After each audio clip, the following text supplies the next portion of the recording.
कगारी ना दी ई बतावा तब का भरल जवानी लेके बिना केवाड़ी के घर में सुता तनी आ कोनो तरह जवानिया पर डक्का डाल दिया तो का करवा। तू ठीक रहे तो के हिम्मत कैसन। अरे हम औरत हई हो, अगर चरगवा के घुस जैसा तो जनौ मार के चल जियसन हम। अरे हम तो ठीक बढ़ले बानी, हम कहाँ बानी गलत बानी, हम दूध के धोवल बानी समझ गेला। एगो सत्ती औरत कहाली ना कि दूध के धोवल अपना पति पर मरेली जरेली, उहे हम बानी। तरे जैसन 10 गो देखत नहीं चलत समझ गेला। तो के छोड़ब हम देख लिया। हाँ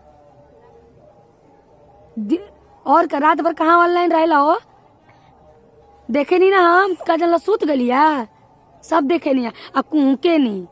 आवा अब की बारी घर आवा, अबरी बारी आवा तू घरे देखिया लड़की लेके जितना कुहका तनी नु उससे ज्यादा तो कम कुहकाइम, पास में रह के तो के तरसाइम। हाँ और का देख ला कैसन देवर बाटे कि अपन मेहरारू के संग कितना अच्छा से रहेला।